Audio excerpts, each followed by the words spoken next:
જુદા જુદા રાયતાઓ શીખીએ. દહીંને ગળણીમાં નિતારી લઈએ છીએ. ઝીણા કાપેલા મરચાં, ઘણી બધી કોથમીર, દાડમ મોટા બોલમાં ટ્રાન્સફર કર્યું છે મેં, દ્રાક્ષ, જીરા પાવડર, પિંચ જેટલો ફુદીના પાવડર, કારણ કે આ ડ્રાય હોય છે એટલે ઘણા બધા ફુદીનાના પાનનો હોય છે. તમે ફ્રેશ પણ ફુદીનાના પાન નાખી શકો છો. ટાટા મીઠું, સિંધવ મીઠું ને બ્લેક સોલ્ટ મેં મિક્સ કરેલું છે એ ઉમેરીએ છીએ. ઉપવાસમાં ખાવું હોય તો તમારે એકલું સિંધવ ઉમેરવાનું. થોડી દળેલી ખાંડ ઓપ્શનલ છે, મિક્સ કરી લઈએ છીએ. બાઉલમાં મેં લઈ લીધું છે અને ફુદીનાના પાનથી ગાર્નિશ કરીએ છીએ.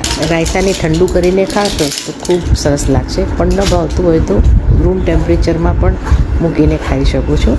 તો સરસ મજાનું આ રાયતું તૈયાર છે. ઉનાળામાં ખાલી રાયતા હોય ને વધારે તો બી ચાલે. તો આ રાયતું મેં મારી સ્ટાઇલથી બનાવ્યું છે. કુદરીની ખીચડી અને ઠંડુ રાયતું. કાકડીના રાયતા માટે દેશી કાકડી લીધી છે, ધોઈ છોલીને ચાખી લેવાની છે. ઘણીવાર કડવી નીકળતી હોય છે અને આવી છીણીની મદદથી છીણી લેવાની છે. પાણી નિતારેલું દહીં એટલે કે હંકળ લઈ એને ફેંટી લેવાનું છે. બરોબર ફેંટી લીધા પછી એમાં સ્વાદ પ્રમાણે ખાંડ ઉમેરીએ છે, ઓપ્શનલ છે, ફેંટી લઈએ છીએ. આવી હોવું જોઈએ. પાણી નિતારેલી કાકડીની છીણ, લીલા મરચાં, સંચળ પાવડર, મરી પાવડર, ફુદીના પાવડર, તમે ફ્રેશ પત્તા પણ ઉમેરી શકો છો, શેકેલા જીરાનો પાવડર, થોડુંક મીઠું, કોથમીર ઉમેરીને ઠંડુ સર્વ કરીએ છીએ. પ્લીઝ આ એક સરસ મજાનું મિક્સ રાયતું, અને એ બની ગયા પછી તમે બાળકોને સેન્ડવિચ ઉપર લગાવીને પણ આપી શકો છો. બહુ જ સરસ લાગે છે. 1 કપ હંકટ લઈએ છીએ એટલે દહીંને પાણી નિતારીને રાખવાનું છે. એકદમ પાણી વગરનું હશે તો રાયતું બહુ સરસ થશે. આવી મોટી કાણાવાળી છીણીમાં મેં બધું છીણી લીધું છે. નાની પણ તમે યુઝ કરી શકો છો. ડુંગળી છે, ગાજર છે, થોડા દાડમ છે, બાફેલા મકાઈના દાણા, દ્રાક્ષ, પાણી નિતારેલી કાકડી, લીલા મરચાં અને બધું મિક્સ કરી લઈએ છીએ બાઉલમાં. ચાટ મસાલો, શેકેલું જીરું, સંચળ પાવડર, અધકચરા મરી અને થોડુંક મીઠું. ખાલી જીરું જ વધારે લેવાનું, બાકી સરખા ભાગે. અને ટેંગી ટેસ્ટ માટે થોડોક લીંબુનો રસ, વધારે નથી ઉમેરવાનો. બધો મસાલો મિશ્રણમાં મિક્સ કરી લઈએ છીએ. અને આ મિક્સ કરી ગયા પછી આવી રીતે દેખાશે, જેને તમે સેન્ડવિચમાં પણ બાળકોને આપી શકો છો. જે વસ્તુ ન ખાવી હોય સ્કીપ કરી શકો છો. રાયતું કેવું લાગે છે ચાખી જોજે. ઉનાળામાં રોજ ખાવું જોઈએ. મસ્ત ઠંડુ સેન્ડવિચ પર લગાવવા માટેનું હેલ્ધી ઓપ્શન તો ખરું છે. દહીંને નિતારી દીધું છે અને પાણીનો ભાગ કાઢી લેવાનો છે. દહીંને ફેંટી લઈએ છીએ.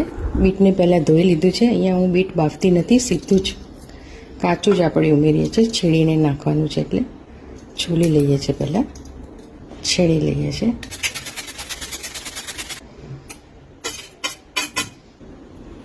સોલ્ટ, શેકેલું જીરું. બીટનો ટેસ્ટ ઘણાને ભાવતો નથી હોતો એટલે જીરું, મરી ખાસ ઉમેરવાના, થોડા અધકચરા મરી. અખરોટના ટુકડા ઓપ્શનલ છે. આનો ટેસ્ટ ભાવતો નથી હોતો એટલે તમે અખરોટ નાખશો તો એનો ક્રંચ સરસ આવશે. થોડીક કોથમીર અને સર્વ કરીએ છીએ. તમે આની ઉપર તડકો પણ કરી શકો છો. થોડુંક તેલ, જીરું લઈ અને ઉપર તડકો કરી શકો છો, પણ ઓઇલ ફ્રી મેં આ કર્યું છે. મિક્સ કરી લઈએ છીએ. તમારી પાસે દ્રાક્ષ ને દાડમ હેન્ડી હોય તો એ પણ તમે આની અંદર ઉમેરી શકો છો. ખાંડ ભાવતી હોય તો પણ ઉમેરી શકો છો. દહીં તમારું ખાટું હોય તો થોડી ખાંડ ઉમેરવાની, અધરવાઇઝ મોડું હોય તો ચાલે. ઠંડુ સર્વ કરીએ છીએ. ઉપર બીટના ટુકડાને અખરોટથી ગાર્નિશ કરીએ છીએ. તો તૈયાર છે સરસ મજાનું રાયતું. કેરીની સિઝન હોય અને આ રાયતું ના બનાવો તો ના ચાલે. બહુ સરસ થાય છે, ટેસ્ટમાં પણ સરસ અને ફટાફટ બની જાય છે. કંઈક નવું.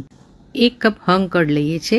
દહીંને પાણી નિતારીને લઈ લેવાનું છે. મિક્સ કરી લઈએ છીએ. 1 ટેબલ સ્પૂન મલાઈ એટલે ફ્રેશ ક્રીમ, મીઠા લીમડાના પાન, મરચાં અને ખાંડ ઉમેરીએ છીએ. શેકેલા જીરાનો પાવડર, સંચર પાવડર અને થોડોક ફુદીના પાવડર. આલ્ફાન્ઝો કેરીના ટુકડા 1 કપ છે. તમે આલ્ફાન્ઝો ન મળે તો કેસર કેરીના ટુકડા પણ લઈ શકો છો. બંનેના સરસ લાગે છે. મિક્સ કરી લઈએ છીએ. બાઉલમાં લઈને દાડમ, કોથમીર અને મીઠા લીમડાના પાનથી સર્વ કરીએ છીએ. તો આ રાયતું ટેસ્ટ કરજો, ખૂબ સરસ લાગે છે. તો મિત્રો, ઉનાળાની સિઝનમાં તમે આ રાયતા બનાવજો. હજુ પણ ઘણા બધા રાયતાની રેસીપી છે, મારી સાથે જોડાયેલા રહેજો. ફરીથી ઘણા બધા રાયતાની રેસીપી હું મૂકીશ. ચેનલ ક્યાંથી જોઈ રહ્યા છો ખાસ લખજો. તમારા મિત્રો સાથે શેર કરજો જેથી ઉનાળામાં બનાવી શકે. આ વિડીયો જોયો એ બદલ આપ સૌનો ખૂબ ખૂબ આભાર. Thank you. એન્જોય.